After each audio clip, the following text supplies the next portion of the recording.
Hello and welcome to this episode of Battling with Business with me, Gareth Tennant. And me, Chris Kitchener.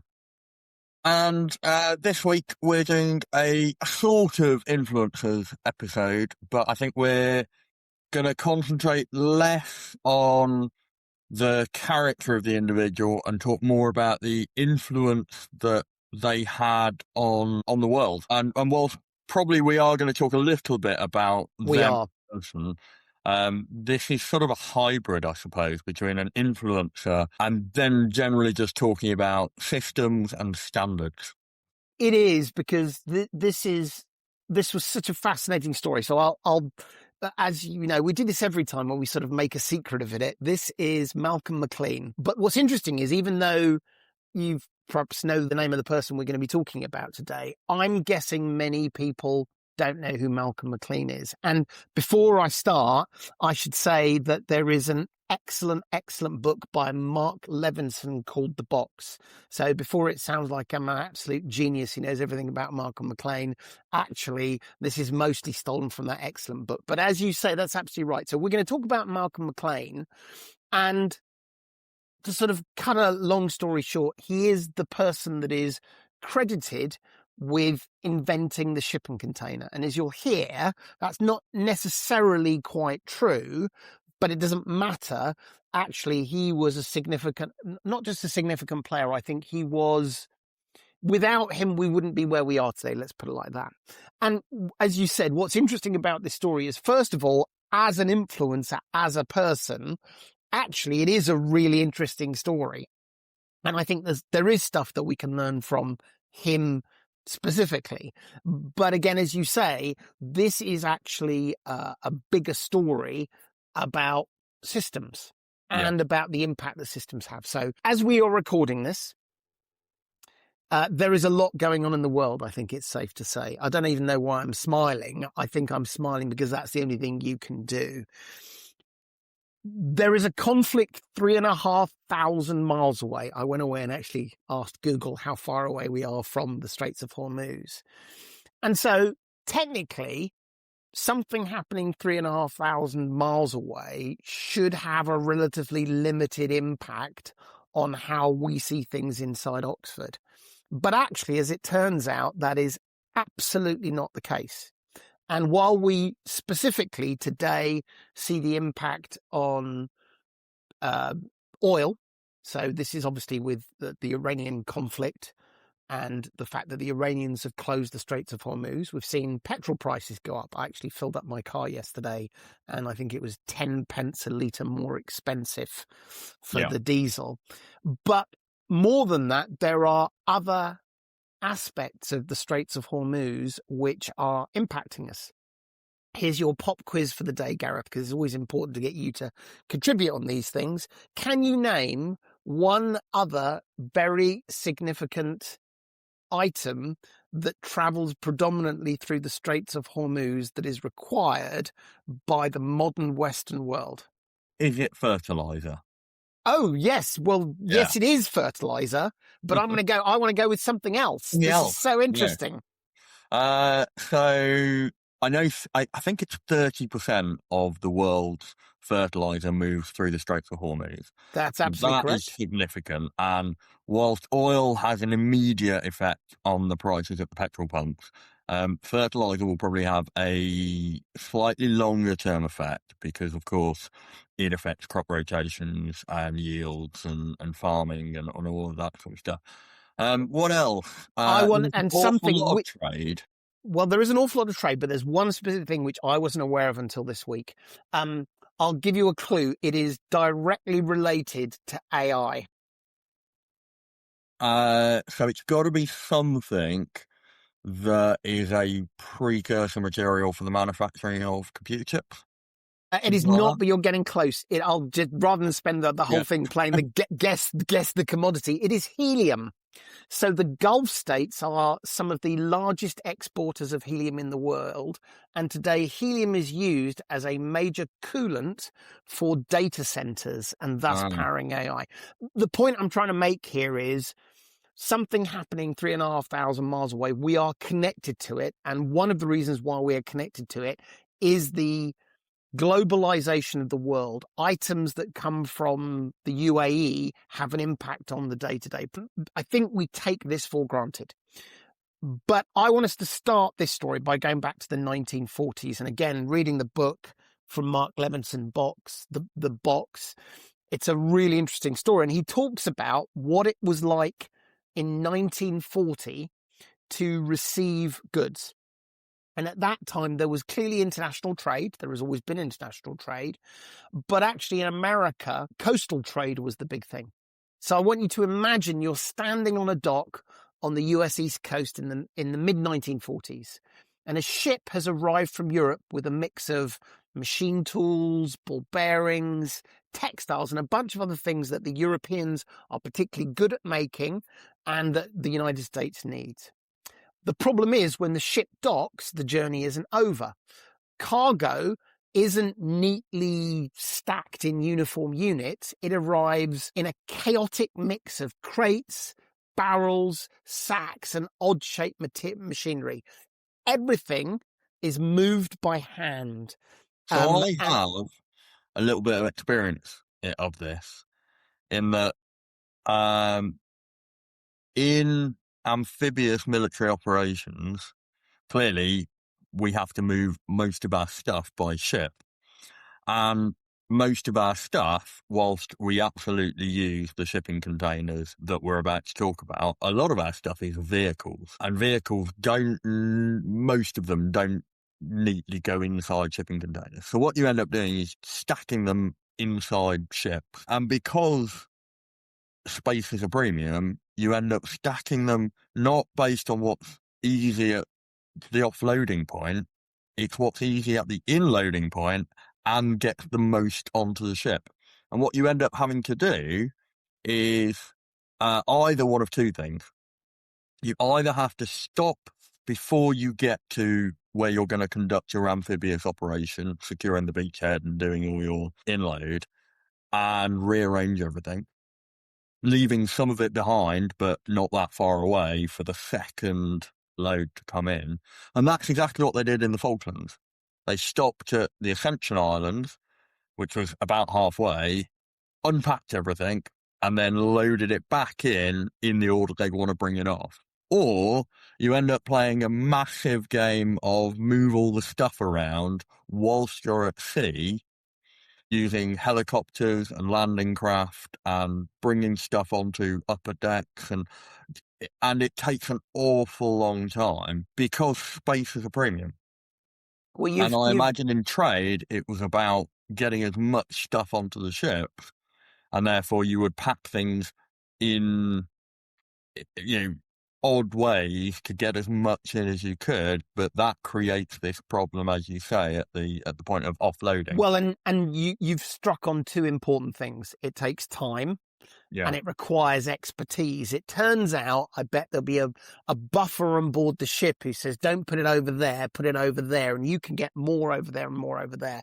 So back in the 1940s, there were labour gangs. They swarmed the docks, and there were very, very, very specific rules about how many. Get this, these are the kinds of details that we forget, and I wonder how many more of these stories there are in the world that if we knew about today, that would help us. There were specific rules about how many dockers had to be employed for each hatch on the ship. So it wasn't about the most logical number of people to most effectively empty the ship.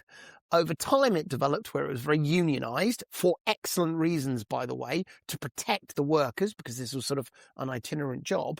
But I think at one point it was 21 dock workers for each hatch on a ship, irrespective of what was coming in or out of that hatch or how it worked. Right. And not just that. If you're moving all this stuff by hand, it gets damaged. Lots and lots get stolen because, of course, you're carrying things loose. And so all of a sudden, there was almost an assumption that a percentage of your stock would either be damaged or stolen or both.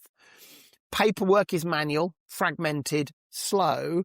And, of course, every transfer from truck to dock to ship, because it's not just once, it's multiple times, adds cost and risk. And so the interesting thing was the cost of moving the goods was one thing, but the cost of transferring the goods to and from the ship was actually a really significant part of things. In fact, I think up to about a quarter or more of the final price of the goods was actually the cost of this transportation. So that has some really interesting knock-on effects, and we'll talk about those later. Now, let's talk about one of those knock-on effects. So if it's really complicated and expensive to move goods, and if you start in a truck, you have to load the truck, and then unload the truck, and then load the boat, then unload the boat, then load the truck, etc., etc. What do you do as a manufacturer? Well, you move your manufacturing to where the ports are, because now you can ship things. So all of a sudden, international trade exists and trade within the United States exists, but it's constrained by all sorts of friction. Ports are bottlenecks. Dock strikes are bottlenecks. Speed is all about weeks, and reliability is aspirational rather than ensured. So genuinely, while there were very sophisticated mechanisms and experience of people doing this work, it was slow, costly, and inefficient. And we'll talk about this a bit more. The motivations to change perhaps weren't there for many people. Now, am I right in also thinking that efficiency is really important, and therefore there are skills, manual skills that stevedores and dock workers develop that become very niche and specialist, and that have to be learned over long periods of time, experience, which makes another vulnerability in the wider system in terms of finding the right people to do these jobs that require vast amounts of people. A different way of saying it is the system was never designed from the ground up to be efficient and effective. And so there were multiple adaptations to sort of try and optimize, but by optimizing in some areas, it caused all sorts of downstream problems, and we'll come on to those. But now let's move to the magical world of, I was going to say 2026. Let's say 2025 to make things a little bit easier. Container ship comes to the same coastline, thousands of identical steel boxes, each one sealed at the factory, tracked digitally, almost never opened until it reaches its final destination. Cranes unloading the containers in minutes rather than days. And I mean that absolutely genuinely, where the operations of removing containers from ships and putting them on the back of trucks today is how many can they do a minute? And so there's some amazing things. It is astoundingly fast. So a container can move from a factory in the Midwest to a port, onto a ship, and across an ocean, onto a train or a truck, straight to a warehouse. And it has never been touched by those human hands. And the cost difference, and so, you get lots of people thinking about tradition, and there's a lot of people involved here. But the cost, which is really what people care about, and this is what drives our story, is staggering. It used to cost dollars per ton to ship. And in fact, there were some interesting rules where the prices were set by someone, so it wasn't even that competitive. Now it's cents. And so shipping things is all about predictability rather than when will the ship arrive, will there be people available, how long will it take to sort of unload this stuff. It's now about demand forecasting, geopolitics, as we've discussed, regulation. And I have a very personal experience of this, which is when I lived in the US, I shipped a Land Rover Defender from somewhere in Nottingham, I think it was, that we bought it, through to Seattle. And I got to watch it cross the Atlantic in however many days it was. I think it was something like 13 days. And that was amazing for someone who had never shipped anything. I could literally pick up the phone. I could have the Land Rover delivered, and it was driven onto the back of a container. This was put in a container and then delivered in Seattle a couple of weeks later. So something we take for granted, which would have been impossible or extraordinarily difficult in 1940s. So as you can start to hear, this system and the changes from this slow, costly, risky damages, theft, to the fast, efficient, actually has a profound effect on the world. And to sort of come to the end of this, today, there are many people who rail against globalization. We don't like globalization. At the moment, you see people are looking perhaps more inward than they have recently. And I would argue that America First is one of those things where we don't like it when people ship lots of things to us, because we should be making it. But actually, the whole point of globalization is it was never that someone said, wouldn't globalization be a good thing? We like globalization. It was, how can I get something cheaper and faster and have more choice? And so we went down that road. So absolutely fascinating. Amazing changes going from that time of people hand moving things, lots of unexpected outcomes. And so this is the world that our influencer, I think we're 15 minutes in, actually helped create. His name's Malcom McLean. And he transformed shipping. And actually, he really did start that transformation from that labor-intensive business into an industrial system. Now, what's interesting is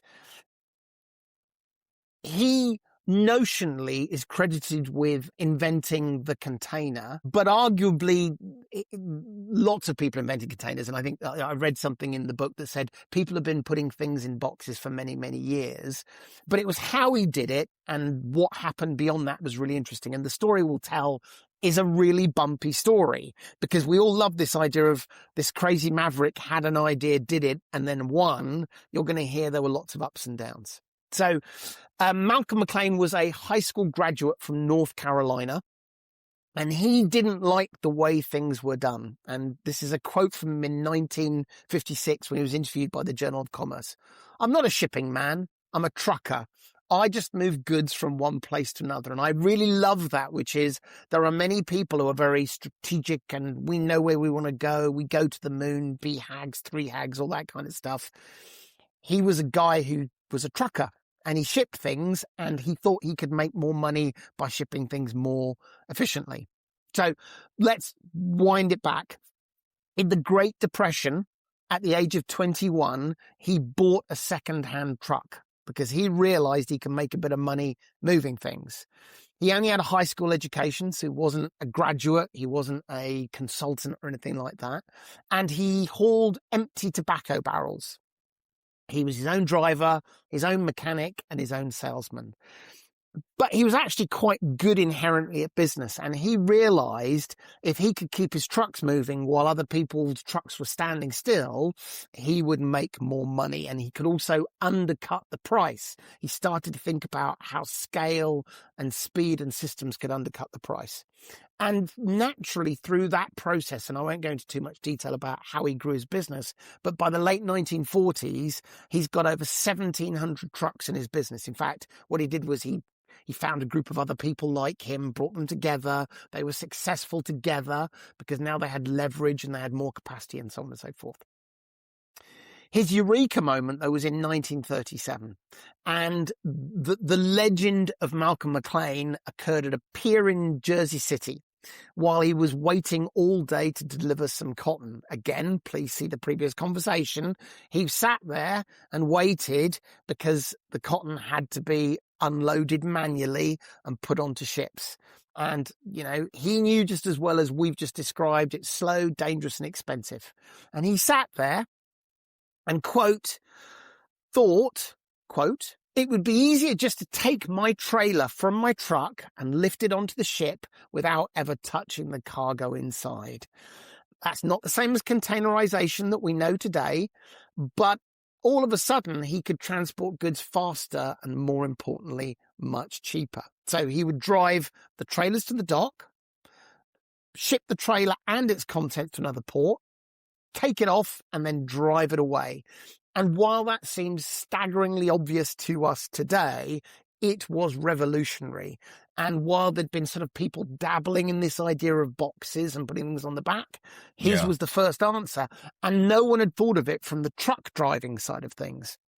I suppose, thinking about it, it's obvious, as a solution to that problem, but it requires scale because you've got to have enough trailers that you haven't shipped them all off and you're left with none.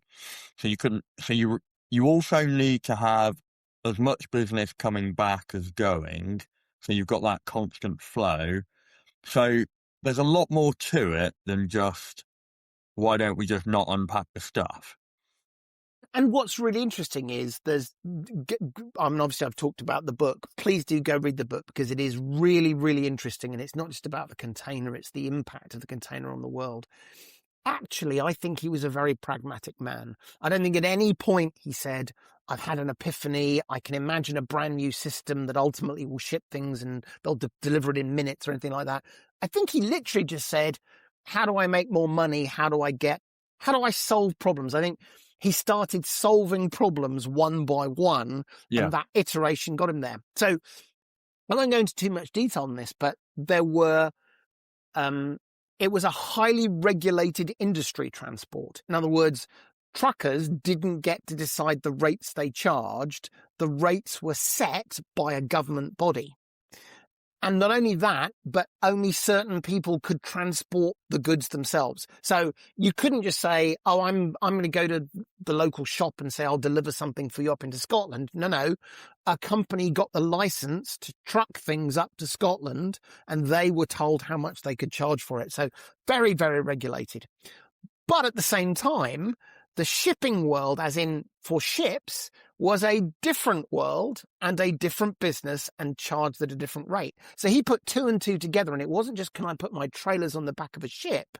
It was, if I can put the trailers on the back of a ship, I don't need a license to drive up the road. I just need a license in the two places to load and unload. And so he was actually getting around a problem. And he also said, it turns out it's much cheaper to put things on ships because they go more slowly. And so ultimately I can charge my customer less. So it was, rather than it being this grand strategic plan, it was something very simple for how do I ship more? How do I ship it cheaper? And how do I get around all the rules that are put in front of me? So really, really fascinating. So he goes through all sorts of really interesting things where he starts buying ships. And in 1955, the Interstate Commerce Commission, there's always a commission involved, ruled that a company couldn't own both a trucking business and a shipping line because that's cheating, effectively. And so he sold his trucking empire for $25 million. It was a staggering sum. And he bet everything on this idea of the box that he was starting to build. And he bought the Pan Atlantic Steamship Company, which owned little more than a few aging tankers, but more importantly, the right to certain shipping routes. And so was he only shipping within the United States? Initially, he was only shipping. This was a coastal route that he was doing. And there were all sorts of interesting things where you could start to borrow money from the government to build ships, because it turns out it's a really expensive business building ships. And so at every stage, he finds this sort of little loophole, this way to get around it. But he was pretty bold. So this guy who started off as a trucker, now he owns a shipping line. And so then he hires a chap called Keith Tantlinger. I think I said that correctly. And he was an engineer. And they solved effectively the problem of how do you stack boxes, which again sounds like a ridiculous question. How do you stack boxes? But no one had ever said, how do we start stacking? If we want to send the most efficient and cheapest, do it in the cheapest way, we have to send as many containers as we can. So they had to solve the problem of building a container, and that container can stack. And so Tantlinger designed this container. And again, just thinking about the container design is fascinating. And I think McClean really interesting because he got the right people to come in to solve the problem. So it turns out that first of all, there's a big debate about the sizes. And there's this amazing chapter in the book about the box where different people who have got different constraints, different goals, all argue for a different size of container. Yeah. And so at one point, you could have 35 different containers, but standardization is the key here. And you touched on something really important, which is we can't own all our containers, because if we have to own all our containers, that becomes really expensive when you have empty containers. So we should all have the same containers, and now we have more interchangeability. So the container that we know and love today, and when I converted the house that we live in, we had 2 of them sitting rusting in the garden, all sorts of interesting design elements about it. So they've got 4 strong pillars, and the 4 pillars are there to support multiple being stacked. Very specific size in terms of width and in terms of height. And that's both for putting on the back of trucks and on the back of trains. And also a really interesting interlocking method. And by 1955, people are starting to dabble more in this idea of container, and they've all got these different ideas for containers. But McClean and Tantlinger are so thoughtful about this, they realize that every second counts. And so there's a competing idea for a container, but it takes special tools to unhook containers from other containers and lift them, and different ways of grabbing and picking up containers. And they went through it to literally design the thing that was the most standard and the easiest to move. So absolutely fascinating. And they also developed the twist lock. So that's sort of the big handle that goes down so that you could open this up and you could also seal it. Some really, really interesting things. So we're in 1955. The guy who started with 1 truck in the Great Depression now owns a large shipping company. We now start to see, though, that he is, well, it's interesting. He's both designing, iterating, and negotiating on a system to go with it. And the book is really fascinating, where there's this odd tension between everyone kind of knows that standardization is good. And let me give you an example of that. If you have type A and B of container, and they've got different sizes or different mechanisms, you need different boats to put them on. Yeah. And that's a terrible thing. You end up in a, Betamax VHS. You end up in a Betamax VHS. You need different chips, and then it's like, which one's going to win out? Do I invest in, a VHS player or a Betamax player? Do I invest in a container ship that takes type A, type B? I think there's another thing that I'm struck by, which is not just standard, but open source. So, and I'm probably jumping the gun here. No, but do it, because it's exactly right, and it's a fascinating. It only works. You said it earlier. It only works if other people have the same containers, and you can do a swap. And I'm struck by the software industry is just going through, or has gone through, this similar, analogous kind of process, where actually to get people to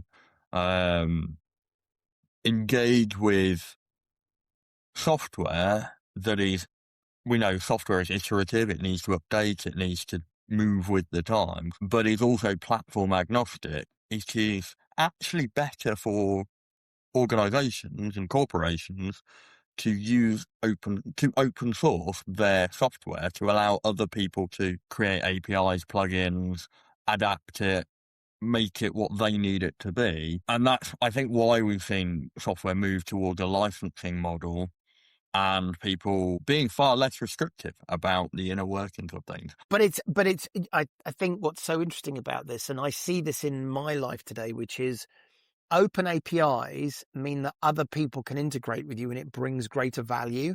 But you meet lots of people saying, but I don't like open APIs, because now it makes it easier for people to move somewhere else. So the container conversation is a good one.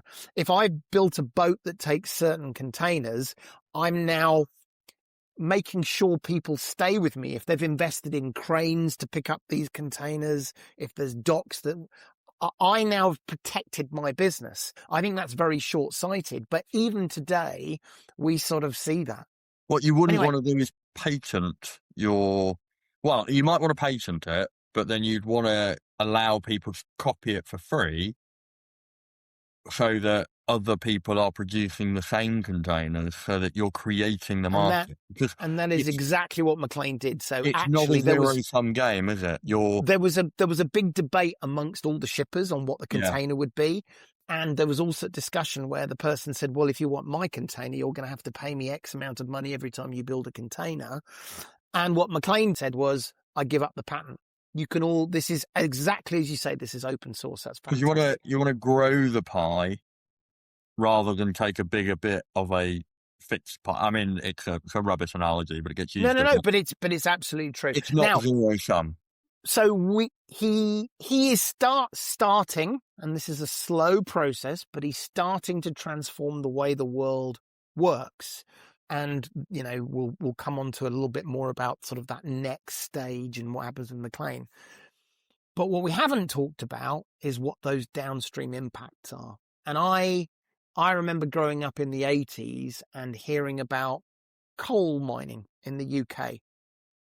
And even in the United States now, people are saying, well, coal might be declining, but we have many coal miners and we have to support the coal miners. So we come on to this really interesting question of how do you manage change? At the very beginning of the episode, I talked about how on the dock side, there were hundreds of these stevedores who were manually loading and unloading docks, this huge community, lots of unions to protect the work. And as I said, and I do really mean this, there were unions for good reasons. These were very difficult jobs to do. There was little to no protection, safety, all these kinds of things. It was very difficult. So therefore the unions were very important.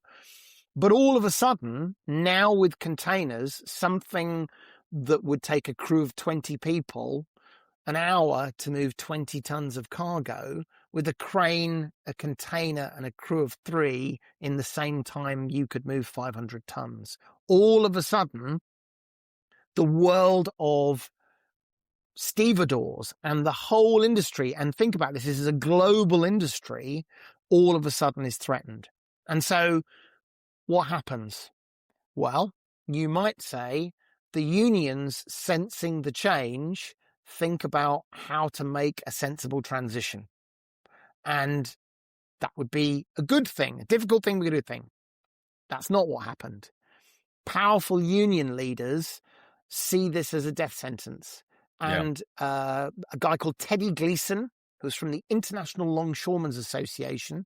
So this was an incredibly powerful union. They were grouped around the different ports in America, said, quote, "We are not going to let this box take our jobs without a fight," which I think is such an interesting statement. Sort of anthropomorphizing a box and saying we're going to fight this thing when fighting a box is patently ridiculous. Well, it feels very much like the Luddites fighting a loom. 100%. And actually, as time went on, there was some accommodation. So they agreed perhaps it wasn't 20 people per hatch, it was 13 people per hatch. And there was a point at which they said anyone who's over 65, I think it was, can retire and they'll get a lump sum. So there was the beginnings of this change. But the reality is, and I'm not an expert on this history, but it'd be interesting to talk to someone who was. Ultimately, the longshoremen lost out overnight, and huge numbers of people were out of work. And if you take this to today, London and Liverpool, so central London and Liverpool, were our main docks. And so that was where, given all the things I've talked about, it was quite logical. London, the centre of commerce. There was manufacturing in London and Liverpool as well. Incredibly prosperous cities. They start to move these containers, and all of a sudden the unions say, no, you can't do that. We're going to strike. And so what ultimately happened? Harwich said, we'll build you a container port. We will build a brand new container port with all the right cranes, all the right space. You know what? We can put these things on the back of trucks and railways, so we'll make sure there's good rail connections as well. And by the way, we will have different union agreements where actually you can do business. And pretty much overnight, those traditional docks, which have been around for hundreds of years, died. And that is why today, if you go to Docklands in London, it's for a latte and not because of international commerce. So really both interesting in terms of the knock-on effect things can have. You've got to think about those effects. But also how do you make those transitions? And I think the container is a really interesting example if you think about it from an AI perspective. We've talked over many weeks about the impact of AI, and as leaders, there is a potential here for another container, which is we're arguing about the transition, and all of a sudden the transition happens and a bunch of people are out of work. So absolutely fascinating. I think you've talked about Docklands, which I think is a really interesting example of, you know, a dock and a series of wharves that became, you know, almost overnight replaceable because of the container, but actually has regenerated because of a new wave of globalization, which is Docklands now, and Canary Wharf particularly, is the centre of European financial trade.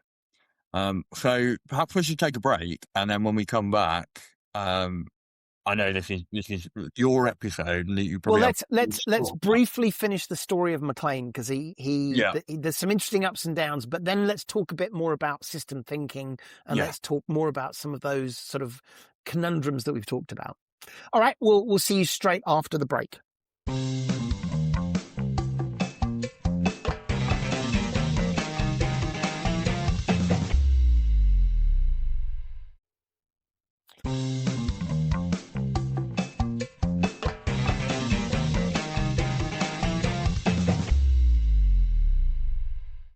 Welcome back. So Malcom McLean has invented the container. There's about 500 pages in the book by Mark Levinson, The Box, which is perhaps slightly more detailed than that. He started building this container. The world is starting to change, but to be clear, it happened slowly. So an interesting thing is transport to the Far East, they don't have as much volume. And you made a really important point, Gareth, earlier on about, well, if you've got containers, you have to fill those containers coming back. So there was lots of sort of reason why the container didn't just take off overnight, and it took a little bit of time. In 1956, the Ideal X, which was one of McClean's boats, which was a converted World War II tanker. That was another thing, by the way, that helped him at the end of the war. He could buy a bunch of cheap ships. Yeah. It carried 58 containers from Newark to Houston. So again, while there's international, the big thing that McClean became successful initially with was moving stuff around the United States. The maths he had introduced was undeniable. I just wanted to quote this fact because I think it shows the dramatic change, and perhaps there's something in there for us about when change comes, it can be really dramatic. The traditional, what they call break bulk loading, cost $5.83 per ton. His container system cost 16 cents per ton. All of a sudden, you can see where that change comes. Yeah. And that's a beautiful way of describing what McClean did, because if you remember, he had connected the trucks, the boats, and ultimately the trains as well that came in, because the train said, by the way, we can move things cheaper than the trucks. Again, this sort of idea of leveling the playing field. Paul Richardson noted McClean didn't just build a better ship, he built a conveyor belt that happened to span the ocean. I thought that was a really great way of describing it. Yeah. Now, in terms of how did that sort of the tipping point for the container come, many would argue that was Vietnam. The Vietnam conflict. Yeah. So all of a sudden, and in a relatively short period of time, the United States military had to move an enormous amount of equipment and supplies to Vietnam. And very quickly, they found that the break bulk mechanism that they had used for many, many years, indeed in the Second World War, that wasn't able to keep up. I think there's an amazing story where at some point there's like 30 ships waiting to be unloaded, so they couldn't keep up with it. So McClean turned around and said, Pentagon, I can help you. I will use my shipping company called Sealand and I will organize your logistics. And do you know what? I will build a port in Vietnam from scratch to cater for all of this. So he started realizing, and this is really interesting, you start to see people owning ships buying ports as well, which had always Yeah. been traditionally a separate thing. Okay. So he incredibly streamlined and made into an art moving this equipment to Vietnam. And that was another area where that was his sort of next step up in terms of how he made his money. And going back to your point, he also solved this, in inverted commas, backhaul problem. So when I grew up, I remember one of the most exciting things I owned was an Iowa stereo. AIWA, little double cassette deck. There was a radio and it was fantastic. It was the time of Japanese electronics. And growing up, I just assumed, well, we've always had Japanese electronics, right? No. The specific reason why in the United Kingdom I grew up with Japanese electronics was the container.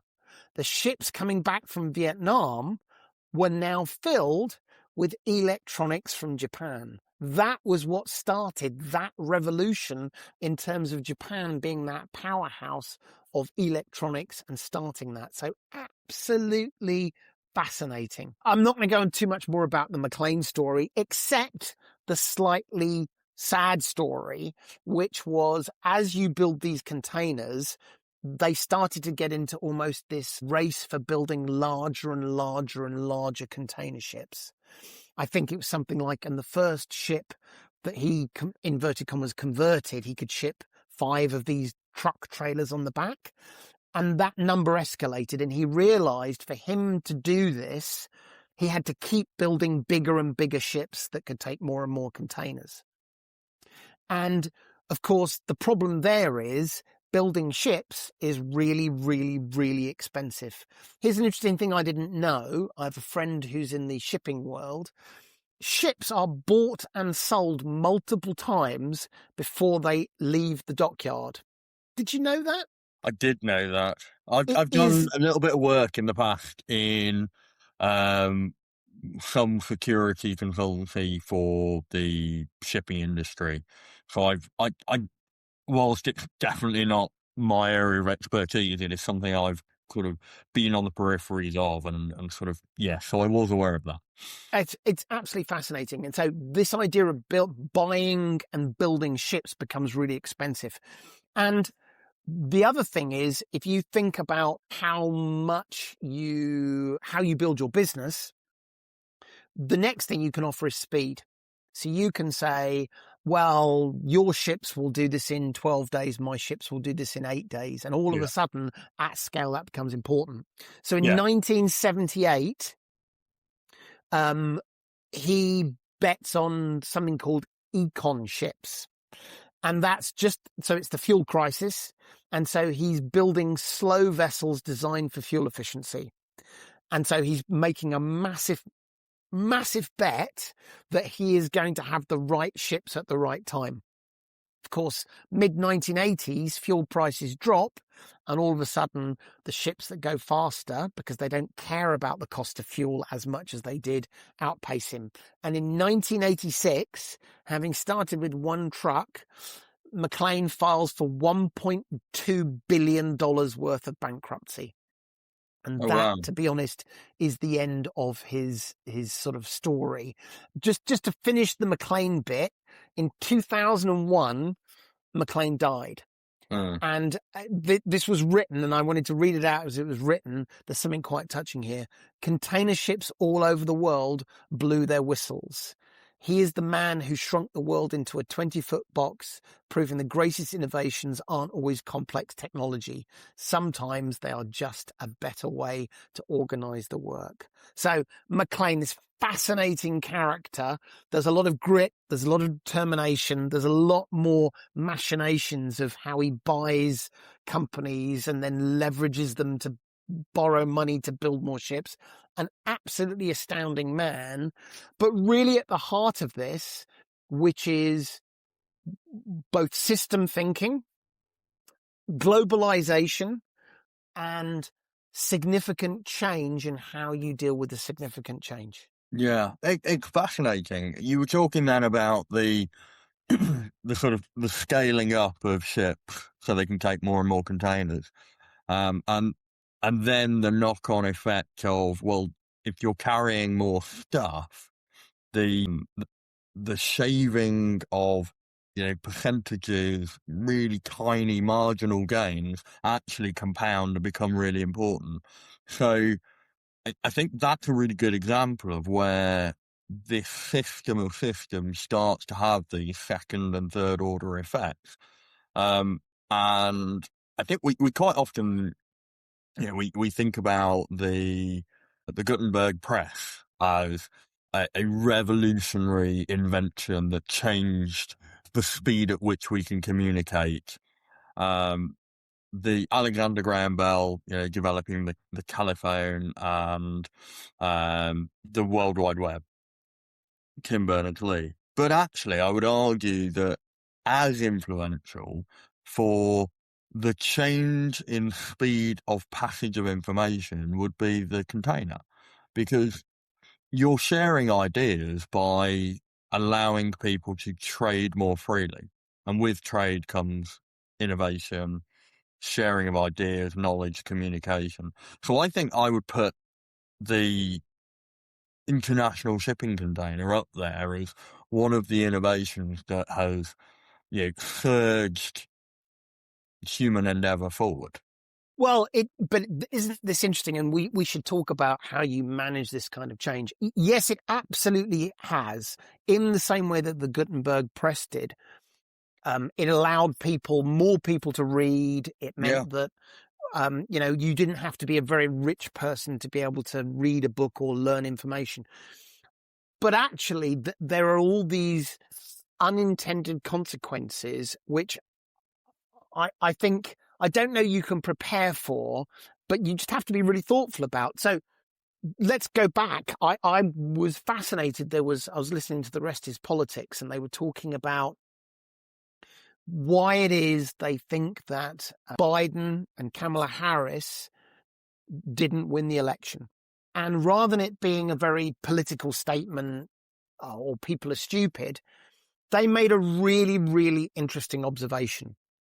And the observation was, in the 1940s and the 1950s, because of globalization and because of the United States post-war, people's lives got better. You could be a blue-collar worker, you could have a decent job, you could have a nice house, you could go on holiday once or twice a year, you could have a good life. But as we got to the 70s and 80s and globalization really, really kicked in, all of a sudden there was an enormous change in who made what in the world. And so the fact that there was a factory in Ohio that made steel, globalization and the container, I mean, McClean's fingerprints over this meant was, well, I'm going to buy the cheapest steel I can find. And it turns out the cheapest steel is made in a steel mill in China or Poland. And because the shipping costs are effectively negligible, if it is cheaper to make it because of various reasons, and often it's the case of lower cost of living and you have to pay people lower wages, they'll make it there. And so therefore, when globalization started to kick in, a group of people whose recent memory had been they could earn a decent wage to do a good job, all of a sudden in both the United Kingdom, in Europe and the United States, that went away. All of a sudden, towns that were built on making steel, what were they going to do? Yeah. And we talk about this, we had this, as I said, with the coal industry.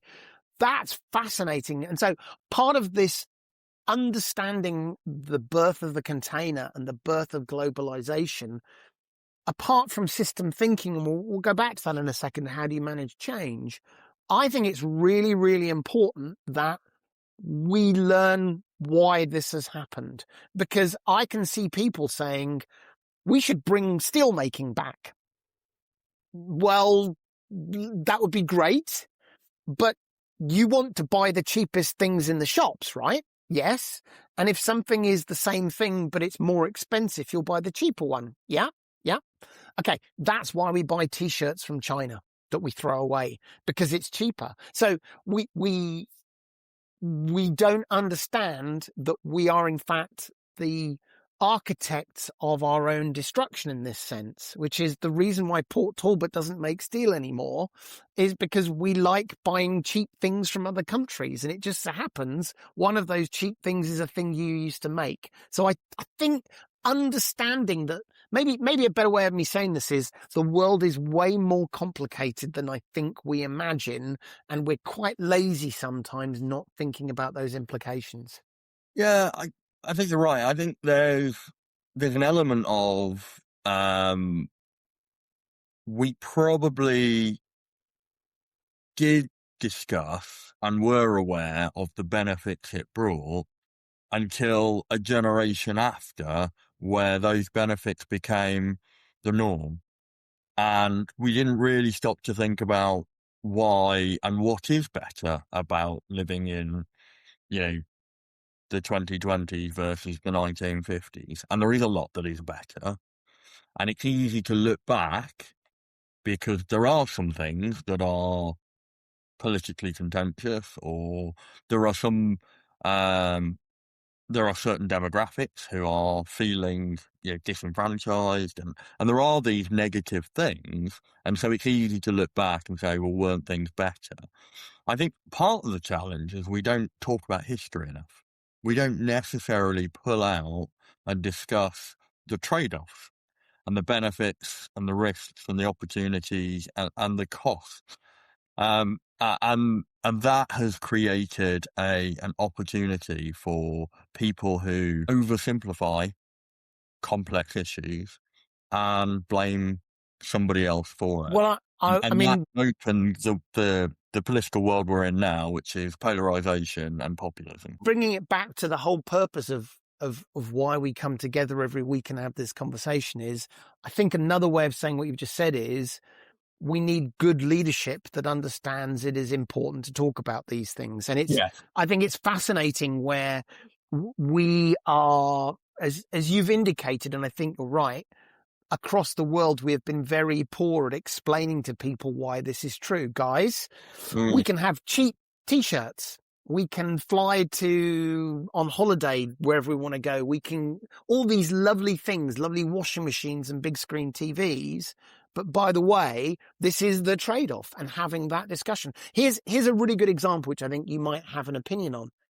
So we talked about the fact we don't really make iron and steel anymore. I don't know whether our blast furnace is still alive. It turns out that maybe we do need iron and steel for some things. So, for example, my understanding is to make gun barrels for artillery pieces is a very specialized kind of iron and steel making. In other words, you can't just buy a bit of steel from China, bring it to the UK, bend it a bit, and now it's a gun barrel. And so all of a sudden, we like getting cheap iron and steel because it grows our economy, and it means we can build things more cheaply and sell them more cheaply, become more profitable. And then one day we say, oh, it turns out we are no longer able to make our own gun barrels. And that's a bad thing, because now we have to rely on people that perhaps we can't rely on to make our gun barrels. And so I think that's a fascinating example today of leadership, where what do you do? And actually, I want to turn this back to sort of the story of the container, because I think this leadership question of how do you manage change like this is really hard. I'm going to be really unfair. Congratulations, Gareth. You are the union leader, the primary union leader on the west coast of the United States. And these people they're starting to invent this thing called the container. In reality, what happened was they were busy arguing whether it was 20 people, 21 people, or 13 people on a hatch, rather than saying, okay, we recognize this industry is changing and we have to effectively shutter our own industry. They didn't do that. They didn't think that way. They quite reasonably tried to protect the livelihood of their union members until it was too late. What would you do differently How would you, and this is not about trying to catch you out, because I think this is really, really difficult. How do you take something which is an important part of your economic makeup, and how do you, for want of a better word, sacrifice it, kill it, damaging people to make room for the new thing which will be better? Yeah, and we saw exactly that in the 70s and 80s with the coal industry in the UK. And we're going through it now with AI. So I think one of the first things you need to do is, if you are the unions or the employers, you have to recognise that you've got to move with the times. You've got to embrace the change. If you are the organisations that are driving the change, and that could be governments, that could be corporations, that could be the consumers, then you have to recognise that there are costs. And so I think this is a really good example of where we talk about the political balance of big government versus small government and the hand of the market. And well, this is where the hand of the market does a lot of damage in the short term for some real benefits in the long term. And Well, this is government intervention is really important. So systemically, it does a good thing, but personally and on individual, people get hurt.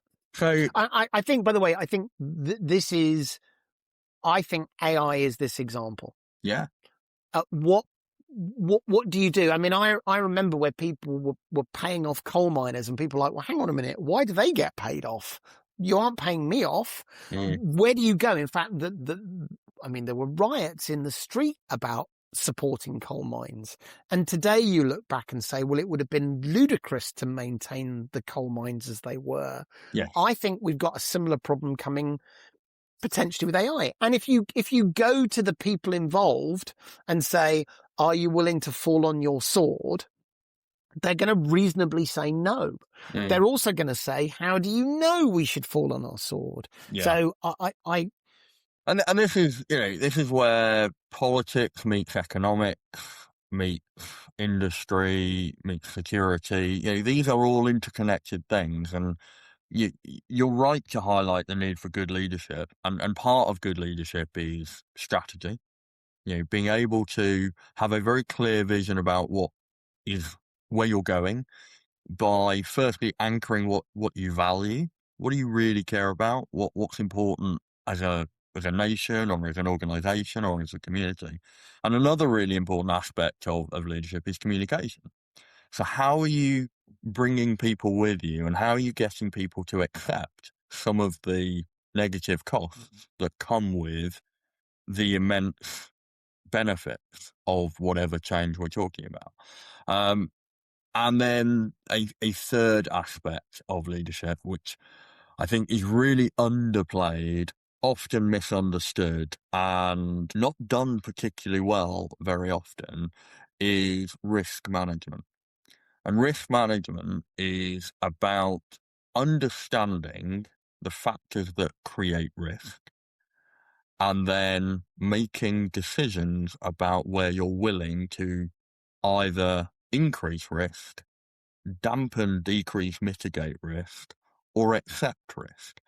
And too often we just see risk as something that we can't have. Got to push it out. Got to lower risk. But you can't lower risk in all areas at the same time. So you have to make strategic decisions. And that's why it's risk management, not risk mitigation. You have to balance. So you have to take risk in some areas, but you've got to talk about why. You've got to link it to your values. You've got to be strategic, and you've got to communicate.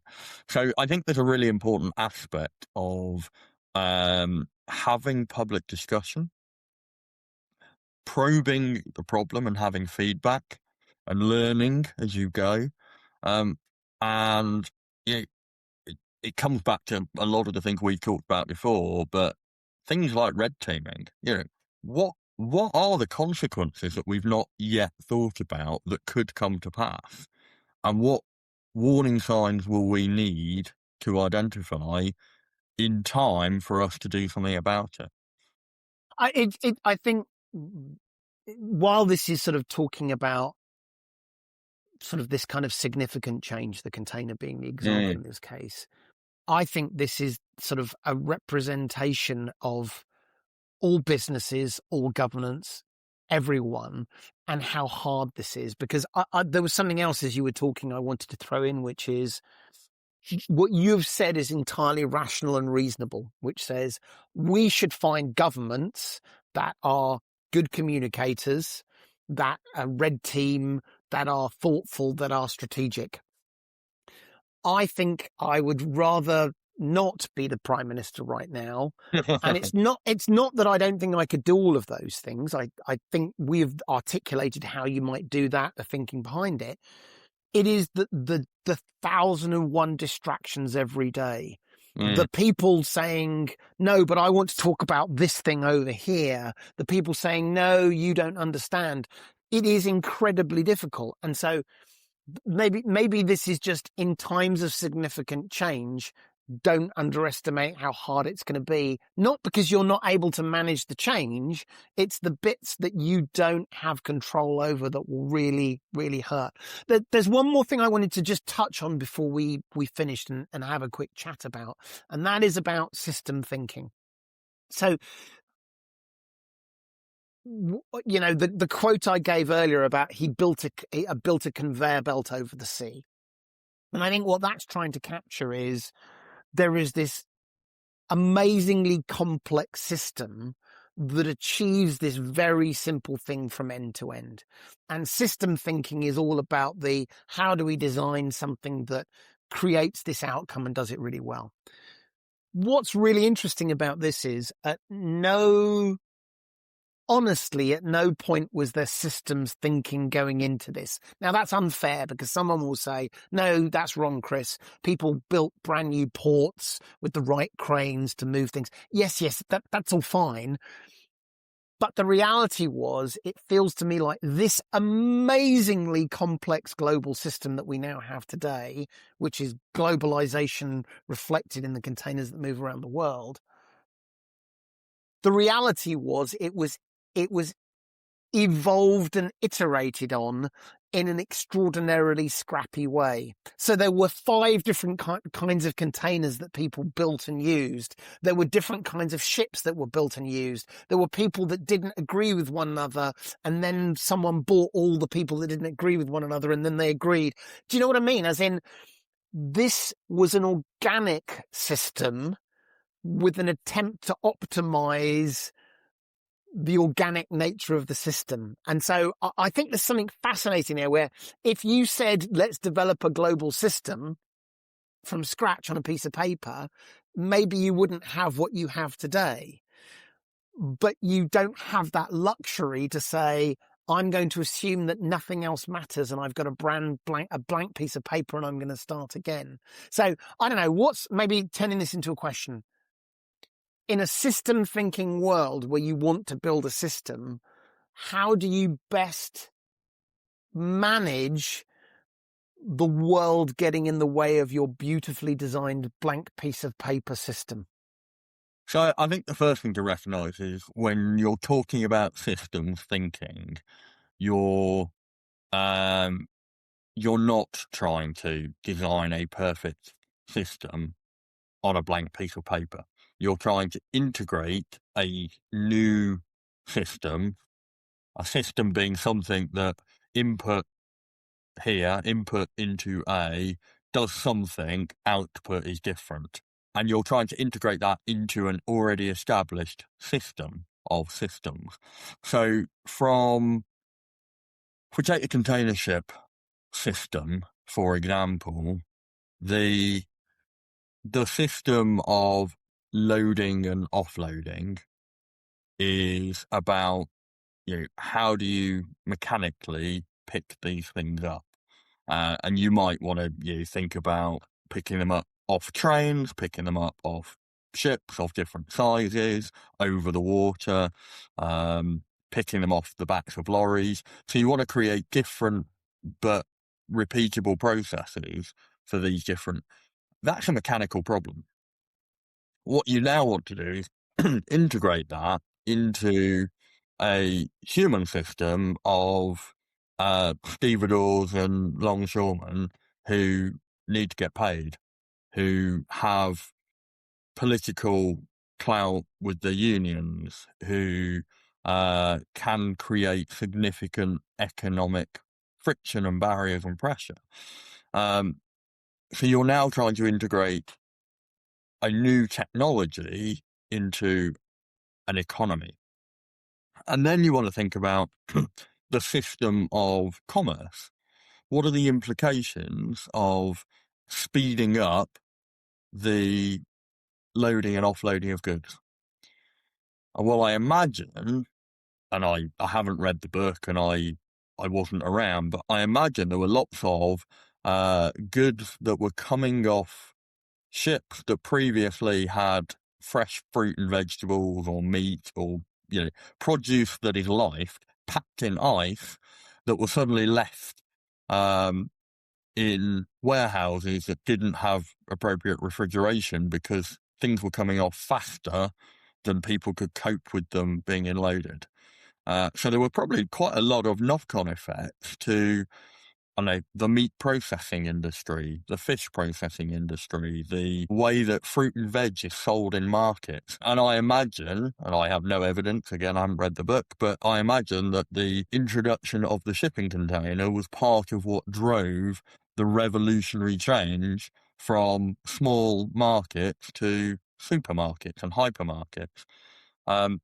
So there's a huge amount of thinking about the challenges, both in terms of human factors, process, policy, governance, law, as well as the actual physicalities, the mechanisms, the mechanics, as well as the infrastructure. So you've already talked about the fact that there were new ports that were needed to be built.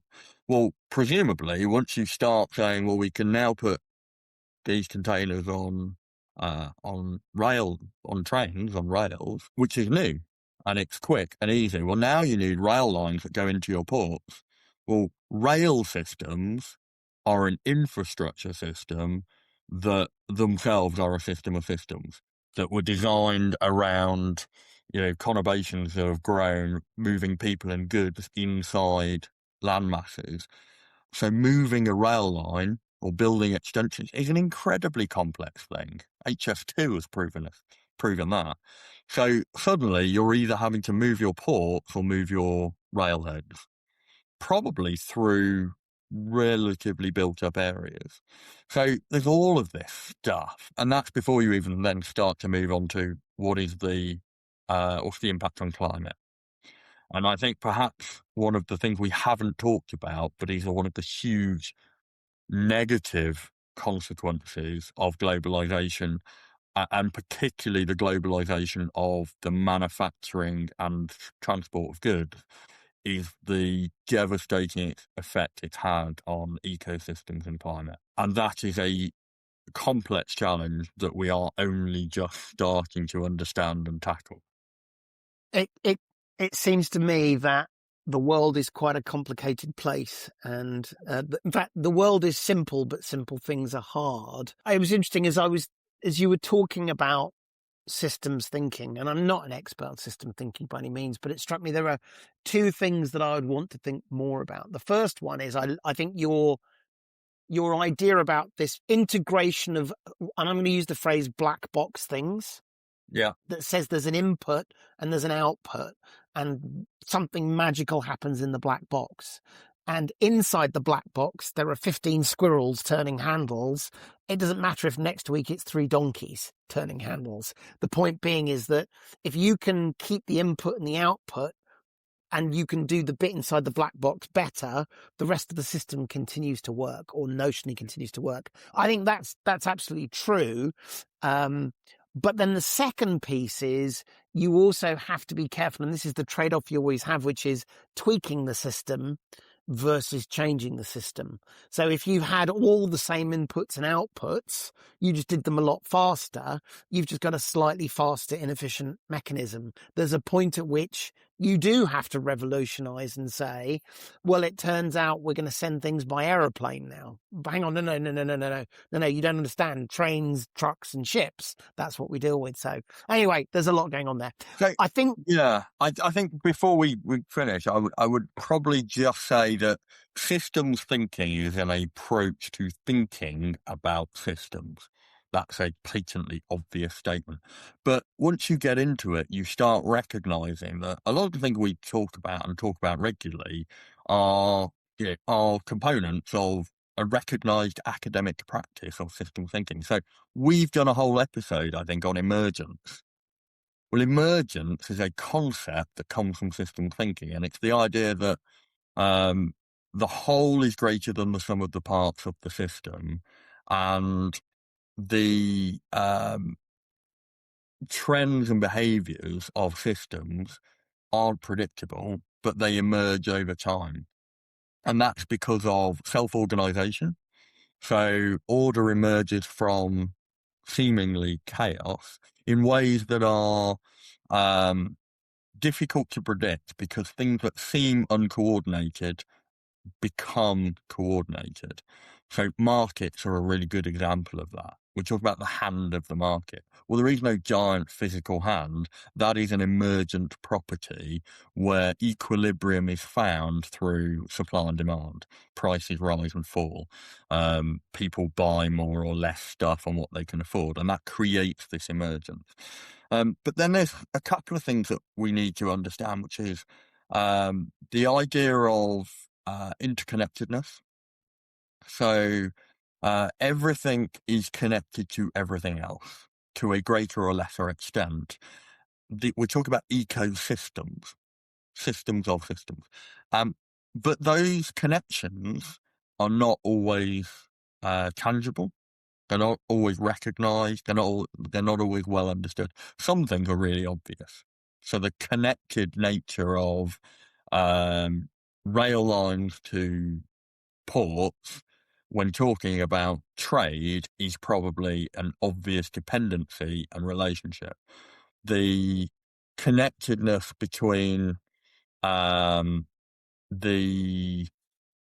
amount of ships that can get through the Straits of Hormuz and the effect that will have on a price of a pint of beer is perhaps not as well recognized. But we've already talked about the effect of sulfates and other fertilizers, which are going to affect crop yields, which are going to drive up or down the prices of grains, which is going to affect the cost of beer, let alone the transport costs because of fuel, etc., etc. So there are these interconnected things, but then there's also sort of complementarity, which is different viewpoints, different perspectives on problems can be used to understand things better. And I think this is where, when we talk about systems thinking, it's really important to link this to what we've talked about before, which is the idea of diverse thinking and thinking about things from different perspectives, having different ranges of expertise. So if we are talking about how do we solve the problem of AI, then we probably straight away think about, well, we probably need, AI experts, coders and statisticians, robotic experts. We probably need some governance experts. We probably need some legal experts. What we also probably need is some anthropologists and some sociologists and some behavioral psychologists. And we need to get people from all walks of life. How is it going to affect the farming community? How is it going to affect the education system? How is it going to affect global transport?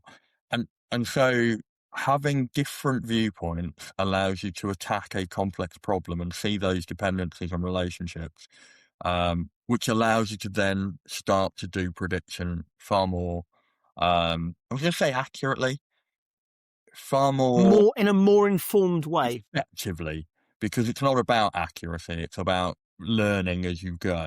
And that's how you solve complex problems. And that's what humans are really good at. We're good at forming and building relationships and communities that solve complex problems. The real challenge is finding leaders that can bring us together to do that.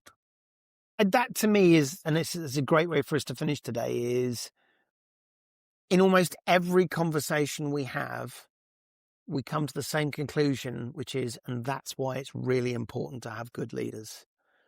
Because this stuff is hard enough as it is. The good leaders are the people that have the chance to make the most difference. Anyway, let's call it a day there. Gareth, thank you for letting me go off on that one. I will remind people that is The Box by Mark Levinson. It is an excellent, excellent read. There's a load more to the story than obviously I've talked about in the last hour, but it is fascinating. And I think it will open your eyes a little bit to the reason why the way the world is the way it is today, and how it turns out there aren't any bad guys out there. We all played a part in it, and we're all quite keen at one point or other. If you have enjoyed today's episode and you are not already subscribed to the podcast, then please do like and subscribe, as the kids say. It helps us get the algorithms to have more people find the podcast and learn more. If you have an idea for an influencer that you think we should go away and look at and talk about, please do let us know. We've just written down another list of people we might go away and look at and think about, but we are always interested in suggestions from our audience. We are available on battlingwithbusiness@gmail.com if you wish to email us. We are also available on Blue Sky and Twitter, Battling with Biz, and that is with a Z. I think that just about does us for this week, Gareth. Yeah, and I think we should follow this on with a conversation more specifically about the US-Israeli actions in Iran to talk more about the effects of leadership on complex systems. Well, you at the very end, you were talking. I thought, I can't do this because I know we want to do this another episode. You said it's really important to get a diverse set of views to understand the first, second, and third order effects of an activity. Some might suggest that didn't happen before the recent excursion, I believe it's called, or war in Iran. But we'll leave that for another episode. Yeah, so I think it's a war. I think it'll be a really interesting episode. I think there are some really good examples of where people are thinking about this properly, and there are some patently obvious examples of where people are oversimplifying, not thinking through, don't necessarily have a long-term strategy. Lots to talk about. So join us again next week to explore that knotty problem. Fantastic. See you next week. Thanks very much. Bye-bye.